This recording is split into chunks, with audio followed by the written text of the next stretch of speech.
from the studios of Postscript Media and Canary Media.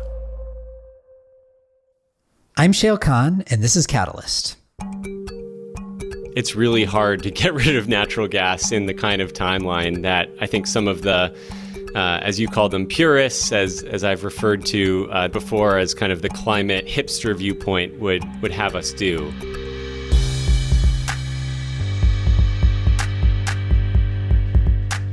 Any good, comprehensive conversation about the future of natural gas under deep decarbonization should include the following phrases: methane leakage, electrification, hydrogen, green, blue, turquoise, maybe even red, carbon capture, co-firing, pipelines, renewable natural gas, which is all to say it's complicated. Let's give it a shot.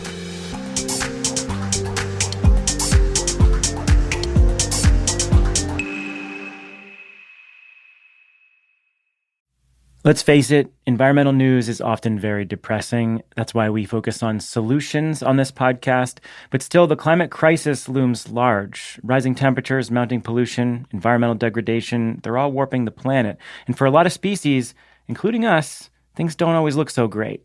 But the story doesn't end there. Every Friday, Living Planet, a show from Deutsche Welle, takes you behind the headlines to figure out what's happening and how we'll get through it. It'll also help you make better choices for a healthy planet and find space to reconnect with the beauty and wonder of the world around us. You can find Living Planet wherever you get your podcasts. I'm Shayle Khan. I'm a partner at the venture capital firm Energy Impact Partners. Welcome to Catalyst. Okay, so let's start with the most important premise here. We need to reach net zero greenhouse gas emissions economy-wide by mid-century or earlier. Full stop. In that context, there are some obvious cascading effects. Coal, as used in power generation and steelmaking, for example, will almost certainly need to sunset, and sooner than later. Same goes for petroleum for passenger vehicles. But the one that's most nuanced, at least in my mind, is natural gas.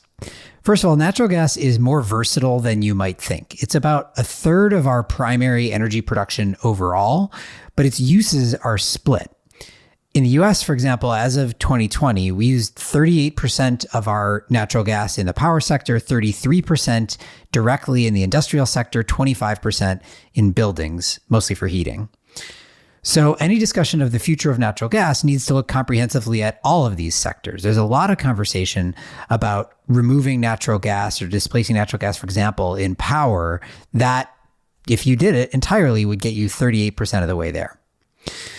Then there are many pathways to decarbonize. Do we replace natural gas full stop? If so, with what? Electricity or other gaseous fuels like hydrogen? What impact does that have on the natural gas infrastructure that we've collectively spent billions of dollars on? Is there a blending approach at first, or is it a rip and replace? And if we're talking about electrification, how much new power demand are we talking about? What strain does that put then on land use, on the grid, and so on? Not to mention, how do we decarbonize industry, which sometimes uses natural gas to generate extremely high temperatures that are difficult to electrify? So there's a lot to unpack here. But let me say this, because natural gas is such a huge part of our energy and our emissions mix today, it also presents a huge opportunity for innovators in climate tech world, whether by finding replacements or by decarbonizing the existing infrastructure. So let's dig into it. For this one, I brought on Andy Lubershain. Andy is the head of research at my firm, EIP, and he's been looking at natural gas decarbonization from basically every angle. So we'll try to cover as many of them as we can. Here's Andy. Andy, welcome. Thank you, Shayle. Excited to be on the new pod. Yeah, excited to have you. So we're talking about the role of natural gas in a deeply decarbonized world, or a deeply decarbonizing world, maybe in the meantime. So I think there's probably a bunch of what you might call deep decarbonization purists who would ask the question, why are we even having this conversation? There should be no role for natural gas as soon as possible, no matter what, if we're trying to get to deep decarbonization. So let's start by explaining why that's not the conversation we're having. Why are we not just talking about like eliminate natural gas full stop as fast as possible? The basic answer is just that it's really hard to get rid of natural gas in the kind of timeline that I think some of the, as you call them, purists, as I've referred to this viewpoint before as kind of the climate hipster viewpoint would have us do. I mean, natural gas is used in just so many end uses for energy today, and it's used in some of the end uses that end up being the hardest to decarbonize on any kind of 10, 20, even 30-year time frame, purely through the prospect of decarbonizing the power supply and then electrifying all of those end uses. So, natural gas ends up not in all of the hardest to decarbonize end uses, but some of them. We'll talk about this a little more in a bit, but for example, one of the hardest set of end uses to push natural gas out of fully over that time frame is actually all of the distributed uses of natural gas in the gas distribution system, for example, things like home heating. So while I think it's possible that the purist viewpoint, the climate hipster viewpoint ends up being the right one in the very long run, it's possible we do move towards a zero fossil fuels, zero natural gas as a portion of primary energy supply. I think it's way too soon to say that is the only pathway we should be pursuing. So what we're going to talk about is a variety of things here. What is then maybe the role of natural gas as we are decarbonizing, some of which will be replacing natural gas with other things. And then we talk about what happens to the infrastructure, but also some of which will be, well, how do we just decarbonize natural gas production and usage? But we should also address what are the fundamental problems with natural gas? Obviously, the clear immediate one is when you burn it, it emits CO2. So that on its own, clearly a problem you have to solve for. But I think as you've pointed out to me, that may actually be not the biggest, the thing that causes the biggest threat to natural gas with deep decarbonization. That may actually be more upstream. Yeah, the biggest immediate threat to natural gas's role, even as what it's kind of long been viewed as in the climate world as sort of this bridge fuel, is the fact that there are significant upstream emissions of natural gas today. And natural gas itself, if you don't burn it, is actually much worse to emit to the atmosphere than carbon dioxide, with a far higher global warming potential, especially in the near term, in the next 20 to 30 years than CO2. And so if you look at the most kind of credible, well-respected, widely accepted recent studies of the leak rate, the amount of natural gas that is escaping to the atmosphere, all the way from the wellhead where gas is extracted, all the way to the end use, it ends up being around 2.5%. That's what came out of a study that Environmental Defense Fund started in 2018 and updated a little bit in 2020. And that 2.5% leak rate doesn't sound like a lot, but it ends up having an enormous impact on the global warming potential of the entire wellhead to combustion natural gas supply. And the end result is actually kind of frightening for those of us who have been viewing natural gas as at least a near-term way of mitigating and reducing carbon emissions, which is that if you are to burn natural gas in an appliance, in a home, for example, like a home boiler or in an oven, and you take that 2.5% leak rate upstream as a given, then it's actually even a little bit worse in the next 20 years from a global warming standpoint to burn that gas as it would be to burn coal in your oven or in your boiler, which is a crazy thing to think about, but it's a fundamental existential problem for any future, and even near-term future that relies on natural gas as a bridge to decarbonization or even a long-term pathway to decarbonization through various forms of carbon capture that we'll talk about in a bit. So I do think it's the existential problem for natural gas itself and for all of the infrastructure around it. Maybe go into a little bit more detail there then.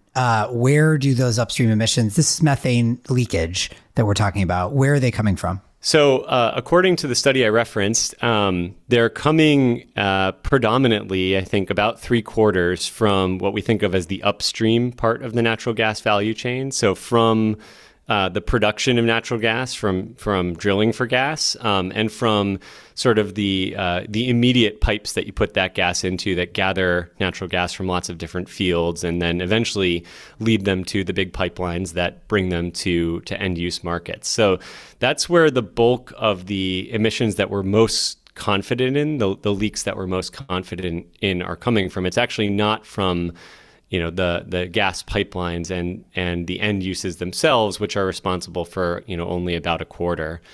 Now, there are other estimates that are also somewhat credible that I would say suggest that we might be undercounting the amount of emissions that are coming from the midstream and the downstream elements of the natural gas supply chain, basically the pipelines, the big pipelines and the little pipelines. It's something that actually requires, a lot more study and a lot more active monitoring and testing, frankly, by the owners and operators of those assets. All right. So as we've said, there's sort of, it's really difficult to just get rid of natural gas in a short period of time, especially in some of these harder to abate sectors. Maybe we do it in the long term, but in the meantime, we probably need to figure out some interim solutions that could be decades that they last. But there's this big fundamental problem of all of the upstream emissions and midstream emissions as well from methane leakage throughout the supply chain. So what that's manifesting in partially right now is like threats to natural gas, where there's a lot of attention being paid to displacing natural gas. There are natural gas bans for new construction. I live in Berkeley, California. We have one here. I think we were the first city in the country to have one, actually. There's more of those coming. But there's also a kind of a bigger version of the threat, which you've described as the potential natural gas death spiral, which is a reference to the utility death spiral that never came to be, but was, lauded as a potential outcome of the distributed energy revolution. I don't know, 10 years ago, something like that, where there was a theory that because we'd install this distributed energy, then utility costs would go up for everybody else, and that would make it, even more incentive to install more distributed energy like rooftop solar, and that would make energy more expensive for everybody else, and so on and so forth, until utilities fell apart or didn't exist anymore. And that didn't happen. But you've pointed out to me that there is a potential future in which there is a version of a death spiral for natural gas. What is that? What would that look like? That's exactly right. So, a decade ago, there was this conception that the electric utility business model was fundamentally existentially threatened by the prospect of a death spiral, prompted by the falling cost primarily of rooftop solar and then eventually batteries. And, I think careful observers at the time did not expect that to come to fruition. But what's interesting is that the prospect of cheap solar and continuously falling solar costs has had the opposite effect on the electric utility business and electric infrastructure overall, I think. And in fact, cheap solar, not rooftop solar, but cheap solar at very large scale is one of the factors that is initiating this possibility of an actual much more threatening death spiral for natural gas infrastructure. And the basic story is that cheap solar has made rooftop solar systems cheaper, but those systems have actually kind of stalled out at significantly higher than the cost of large-scale ground-mounted solar, and that's everywhere in the world, but especially in North America. And, rooftop solar has lots of issues. It can still be a headache for utilities and for grid integration, requires some changes in rate design in order to be sort of economically sustainable for the business and equitable for all electricity customers. But, nobody's cutting the cord to the electric utility. And in fact, in some ways, you could argue that rooftop solar was the foot in the door for all these additional distributed energy resources, potentially for lots of additional electrification in the form of vehicles and home heating down the road that actually end up making electricity much more of a viable prospect for decarbonization at much larger scale. And, in fact, the falling cost of solar has made electricity and clean electricity, the cheapest levelized non-firm energy cost in the world, and has made the the purest mantra of decarbonize power supply and then electrify everything much more plausible, or at least palatable for a growing segment of certainly the climate tech world, the environmental community, and increasingly the policy world as well. And what that means for natural gas is we'll inevitably see some additional amount of low-cost, clean electricity driving electrification as a decarbonization strategy.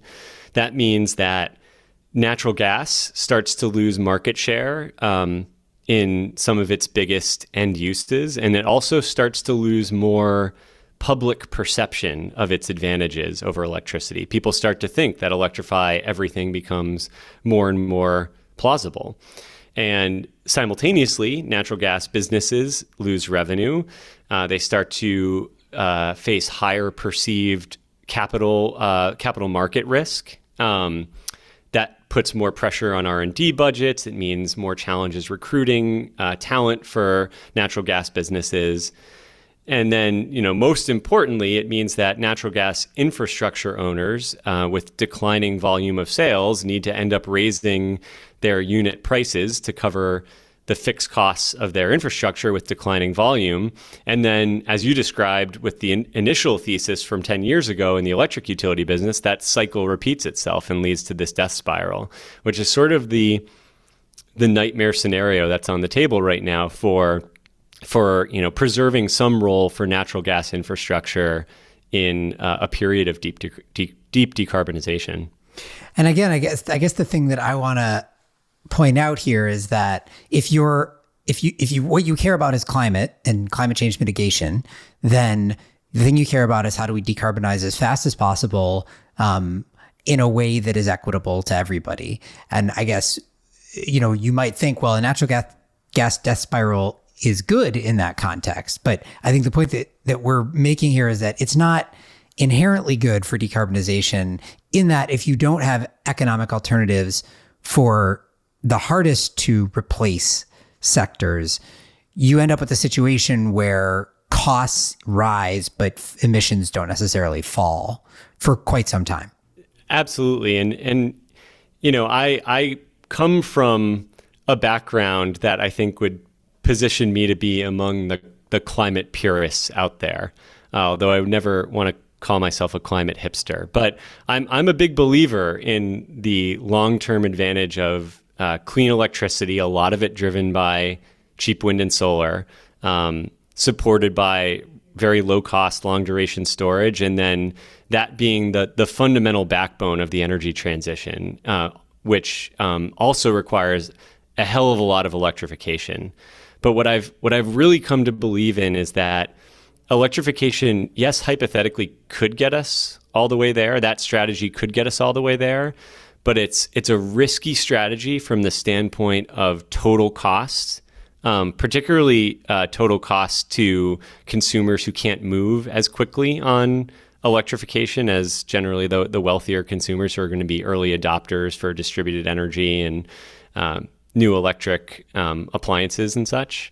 And it's also a risk to reliability from a purely electrified standpoint. So I've really come to believe that, I'm not positive gas is worth preserving for the long haul, but I think it's important to preserve optionality to use gas, and also more importantly, the infrastructure that gas flows through today, through a period of decarbonization.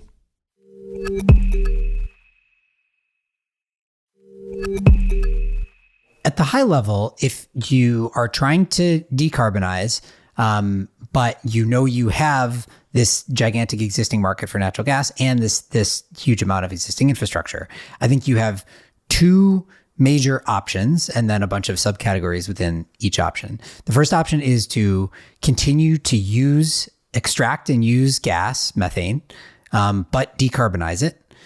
The second option is don't use methane anymore, but utilize the infrastructure for something else or mothball the infrastructure entirely. So let's take those in order. So the first is continue to use natural gas, but decarbonize it. What are the ways in which you could do that? So the absolute first step you have to take addresses the existential threat to any future for gas that we talked about earlier, which is primarily upstream methane emissions, methane leaks, essentially. You've got to stop the leaks from wellhead all the way to end user, absolutely minimize them as much as possible to make sure that if you're going to decarbonize gas downstream, closer to the point of use, that you don't just end up with a big upstream emissions problem that is being ignored and not dealt with, and is actually leading to significant greenhouse gas or global warming potential. So the absolute first thing you have to do, which is basically a no regrets option, because it actually ends up being relatively low cost, is become a methane emissions hawk and go after those upstream emissions as aggressively as humanly possible. And then beyond that, if you believe that there could be a role for natural gas as more than a bridge, as essentially a long-term part of a decarbonized future, you have to figure out a way to take the carbon out of the methane. And there's a bunch of ways of doing that. You can do it either before you burn the methane, what is referred to as pre-combustion carbon capture and removal, or you can do it post-combustion, in which case it's what we usually think of as carbon capture and sequestration. Once you burn the methane, it becomes carbon dioxide, and you can capture that carbon and bury it underground. I think both of those pathways are interesting and worth talking about, but the prior one is probably the less well known, which is this pre-combustion pathway or set of pathways. All right, you've set it up well then. Talk more about the pre-combustion carbon capture. So pre-combustion carbon capture is probably better known today in the hydrogen world by a swath of the hydrogen color pie, which is blue and turquoise hydrogen. And the reason that pre-combustion capture is generally thought of in hydrogen world is because once you take the carbon out of methane, what you end up with is hydrogen. The question is what form you take the carbon out in and what you do with it. So in the case of blue hydrogen, which is probably the better known of the two, you can separate the carbon from hydrogen in a number of different ways, but you strip it off and it becomes a CO2 molecule, and then you have to capture that CO2, which you can do through similar processes as you would capture CO2 from in a post-combustion environment, and then you pump it into pipelines and sequester it, typically in big geological repositories. Turquoise hydrogen is a related process, but the difference is that by a family of processes, usually involving pyrolysis, you strip the carbon off of methane in solid form. So what you end up with is solid carbon and gaseous hydrogen. Which has a number of benefits relative to capturing carbon in gaseous form. In that, one, it's solid carbon, so it's easy to store and sequester. You don't need pipelines or anything like that. It is inherently stable. And two, actually, there is a market for solid carbon. So depending on what you're actually producing, you can potentially sell that for example, if you're producing carbon black, you sell it to make tires and things like that. So yeah, in both cases, you get zero carbon hydrogen. And, provided you've dealt with the upstream methane emissions problem, you can credibly claim that hydrogen has a near zero carbon footprint and can be combusted in all kinds of downstream end uses that can use clean hydrogen, which I'm sure you've talked about in lots of other pods before this one. But the difference is that in the case of blue hydrogen processes, you then also have to build a whole new set of infrastructure to transport and permanently dispose of that gaseous carbon dioxide that you've captured before you take the hydrogen away. And that's a significant challenge. For most facilities, it's going to require big networks, oftentimes shared networks of CO2 transport pipelines. It's going to require large permanent geological sequestration facilities. It's a big coordination problem to, get enough carbon capture facilities out there and get them all hooked up to these pipelines and sequestration sites to make it cost effective. Meanwhile, if you have turquoise hydrogen, you get solid carbon. And at the very worst, solid carbon is a much easier waste problem to deal with. It's a solid waste problem. Solid carbon can be relatively easily and safely landfilled in the very worst case scenario. In the best case scenario, and what's happening today with some kind of early players in the turquoise hydrogen market, is if you produce solid carbon in the right form, there's actually not all solid carbon is made equal, but if you produce really high quality, high grade solid carbon, it has a real value today in a lot of end markets. Those markets aren't huge today, but they're big enough to soak up, a significant amount of the early projects one could roll out that are producing hydrogen through this process. And because that solid carbon has such high value, buy down the cost of the hydrogen that you're making significantly. Okay, so far we're saying prerequisite, mitigate upstream emissions, methane leakage. If you don't do that, none of the rest of this stuff matters. But assume you do that, or you're on the pathway to doing that, then you can use carbon capture, either pre-combustion or post-combustion, as one mechanism to decarbonize natural gas. The other that has gotten a fair amount of attention is renewable natural gas. So explain what renewable natural gas is, and then, how far it could actually take us in decarbonizing the natural gas sort of ecosystem. Renewable natural gas is methane, just like normal natural gas, but it's produced from various biological pathways. Today, most renewable natural gas comes in the form of methane emissions from basically landfills and cows and pigs and other livestock. So it's pretty limited in supply. It's a niche fuel source. But the nice thing about it is it does essentially fully substitute for natural gas. You can stick it in a natural gas pipeline relatively easily without any real significant changes. And although it's much more expensive to collect and get into those pipelines than natural gas extracted from the ground, it has a net zero carbon profile because, in some cases, it would otherwise be emitted to the atmosphere, and in other cases, it's coming from biomass sources that are soaking it up from the atmosphere to begin with. The problem with all those sources of RNG, landfills and cows and pigs, is that they just don't scale to serve anywhere near the full amount of natural gas demand that we have today.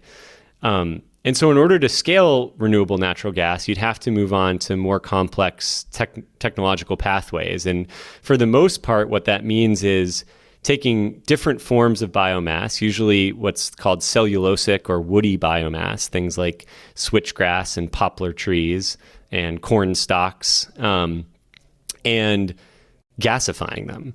So you take this biomass that has in the beginning of its life cycle, sucked up carbon dioxide from the atmosphere. Then you put it through a gasification process, which is actually a fairly well demonstrated process. It's been done on coal in various places at full scale. And then once you gasify that biomass, you've got a bunch of carbon and oxygen and hydrogen elements. You can play around with them and you can put them into methane molecules. And then it's basically just another pathway to producing RNG. Now, even that pathway can't scale to fully supply or even really nearly fully supply or replace the methane that we're using today. But it could take a more significant chunk out of it.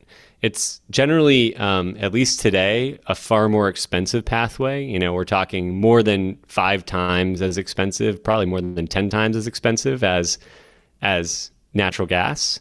But it is one credible way of decarbonizing a decent chunk of natural gas supply. Okay, so those are our pathways to keep using natural gas, to keep extracting and using natural gas, but decarbonize it. Let's talk about the pathways to not keep using natural gas. So the first one is keep using the natural gas infrastructure that we've built, because we've got a lot of capital in the ground and a lot of pipelines and a lot of infrastructure that we might still want to use, but maybe we don't use it for natural gas anymore. And so this is where I think hydrogen is probably the sort of most commonly discussed strategy. Now, this is distinct from, as you mentioned before, turquoise hydrogen or blue hydrogen, which says keep using natural gas in the existing infrastructure and then turn it into hydrogen and decarbonized hydrogen at the end of the day. This would be replacing at least some amount of the natural gas in the pipes with hydrogen. So what are the prospects there? So the challenge for replacing natural gas with hydrogen in existing pipelines, I guess there's multiple layers of challenge. The first is that not all pipelines, most pipelines, can't accept very high, significant levels of hydrogen as they are today, without significant retrofits to prepare those pipes for higher blends of hydrogen. So most pipelines we're learning today can probably take up to 20% hydrogen by volume, which is somewhere around 7% hydrogen by energy content, before you need to start, at the very least, making some changes in all of the ancillary equipment, the pumps and compressors and such that move the gas around. And particularly in the case of older metal pipes, you also need to basically substitute those pipes for newer plastic pipes that can actually contain hydrogen. Hydrogen, I've heard from people that are much more technically inclined than I am, is just a tough gas to work with. It does not want to stay contained. And so readying the infrastructure itself to accept meaningful amounts of hydrogen without having significant amounts leaking out or corroding those pipelines is another non-trivial challenge, but actually one that I think can be done at relatively palatable cost in many cases. The bigger challenge for hydrogen blending into pipelines at any meaningful scale is that once you put the hydrogen in the pipe, that whatever mix of hydrogen and natural gas you have in the pipe in that network ends up going to all of the end users that are connected to that network. And so that means you have to make sure that all of the end users are prepared to accept and use in their processes the same blend, the same percentage of hydrogen. And that's hard enough to imagine doing on gas midstream pipelines where you're serving, big industrial facilities who, maybe can again take 7% hydrogen by energy content without any changes to their processes. But once you get up to 20, 30, 40% even hydrogen by energy content, would need to start making significant changes to their processes or suffer from some sort of critical safety risks, given the differences in combustibility and properties of hydrogen and natural gas. And, so basically you'd have to go to all the industrial facilities served by the same pipe and prepare them for the same sort of gradual transition to hydrogen. That's a pretty implausible scenario, even at that large industrial scale. And I think it's an almost entirely implausible scenario at the distribution level. So once you get down to natural gas distribution systems where you've got smaller pipelines going through cities and service lines going to individual homes and businesses, coordinating a transition of all of the end use equipment served by those pipes simultaneously, I just don't see as being the kind of coordination that most jurisdictions are going to be capable of doing. And so, just to put a fine point on it, I think we could get to the point where we were blending significant amounts of hydrogen in pipelines, but I just don't really see a credible pathway to blending hydrogen in end users, essentially, and coordinating the transition to hydrogen at the end use level. So what it might mean is that it doesn't make that much sense for the solution to be to blend hydrogen into existing pipelines. But it's important to distinguish that from building new pipelines specifically for hydrogen, which may actually make a lot of sense. And in fact, we already have hydrogen pipelines piping hydrogen around in the areas where we use a lot of hydrogen today. we may be able to do a lot more of that. And I think what you're saying is that may make more sense than just trying to, retrofit and blend in the existing infrastructure. I think so. And, when you think about another color of hydrogen that we didn't talk about yet, which is green hydrogen, which is what most people think of as the kind of most likely clean hydrogen source in a lot of areas today, there's actually a lot of advantages to moving energy over long distances via pipeline, via hydrogen pipeline. The big advantage there is that, green hydrogen made from renewables is probably going to be done at the lowest cost if it's done at very large scale, from the cheapest possible renewables you can access, which is, wind and solar plants way out in the middle of nowhere, in the desert and in the windy plains. And I really believe that over the coming decade or two, we're going to see more and more constraints on building out long distance electric transmission infrastructure to serve and to bring those massive renewable resource potential to market. And, if you look back at the past couple of decades at differences in infrastructure cost, it turns out to be at least 3 times lower, oftentimes much, much lower, to move energy via pipeline than via electric transmission line. If you sort of normalize to, dollars per megawatt per mile, pipelines are just a better, cheaper way of moving energy. And so if you can set up new, very, very low cost, not even grid connected renewables way out in the middle of nowhere at very large scale and pipe that hydrogen that you can produce via, electrolysis from those renewables to big industrial demand centers, either via new hydrogen pipeline or maybe via a repurposed natural gas pipeline that, as gas demand declines, is no longer needed to move gas. I can see that being a really compelling value proposition. Okay. So we've talked about, I think, basically all of the pathways here, except the one that, probably gets the most attention, which is stop using natural gas and electrify stuff. So I think we should talk about it for 1 minute. What are the things that are most easily electrifiable?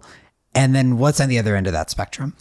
So, in the realm of natural gas demand, nothing is entirely easily electrifiable. But you're saying as distinct from petroleum, for example, correct. Yeah. Yeah, right. I mean, I believe the most electrifiable end use that's not currently electrified out there is vehicles, is ground transportation that currently is run, almost entirely on oil.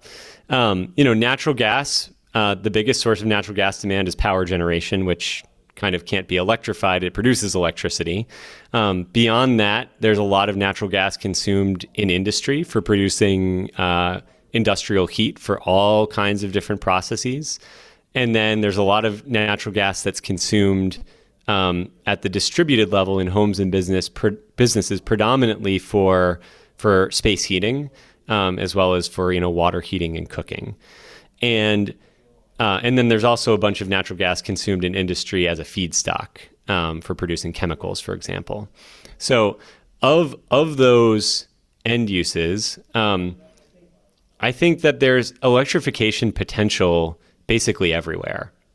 I see a bunch of interesting technology options out there that can potentially eat into natural gas demand and market share, maybe even take it away entirely in some facilities via electrification of industrial heat. I can certainly see a huge amount of potential for electrification of building heat at the distribution level via electric heat pumps of various types. But I think what you find in almost every use case, and I would say in particular, again, in the distributed use cases like building heating, is that, maybe the first 50% of gas demand that you soak up with electrification is relatively easy. And then maybe the next 25% is a little bit harder. And then it gets exponentially harder and harder and more expensive to fully decarbonize via electrification. one just simple way of thinking about that is in the world of home electrification. Heat pumps benefit a lot from relatively high efficiency of conversion from electricity to getting heat into your home, even at pretty cold temperatures, like 10 to 20 degrees, above 0 Fahrenheit. But once you get significantly below 0, that efficiency drops off, and so the amount of electricity that you have to consume to serve peak winter heating demand kind of skyrockets, and that means much higher costs for sizing heat pump and heating electrification equipment, and it means much higher costs for peak electricity supply and everything from generation down to electric distribution. And so one of the areas that I think it's important to preserve some kind of role for gaseous fuel delivery is probably going to be to serve that last X percent, I'm not quite sure what it is, of building heating load for which a pure electrification strategy would cause costs most likely to skyrocket. All right. So given all of that, back to our original question, let's just say we are, we globally, or at least in North America, take deep decarbonization pretty seriously over the next decade.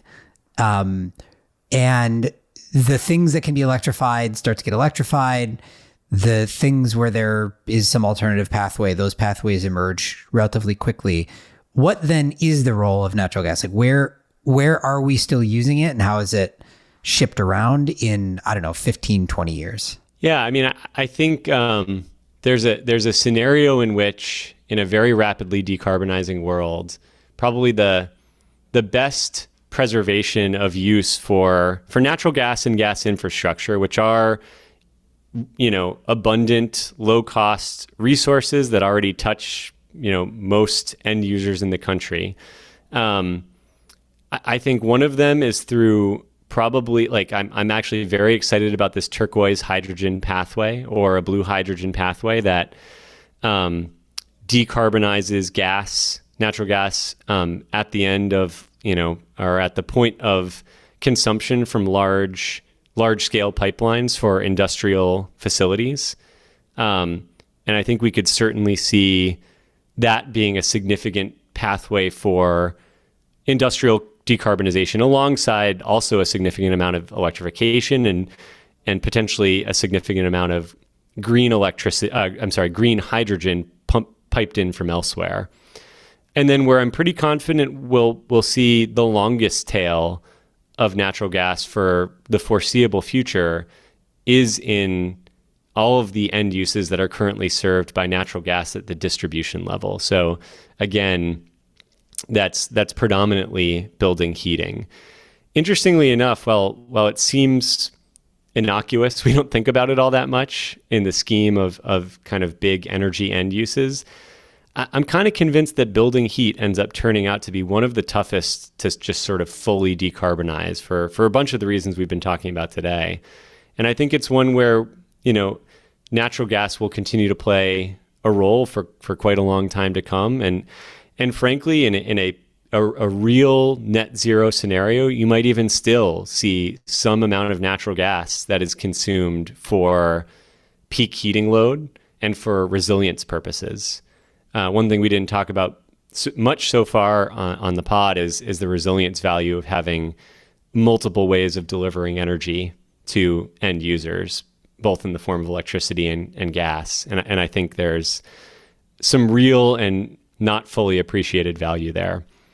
So in that case, we need to deal with those emissions elsewhere, which probably means more carbon removal elsewhere in the system.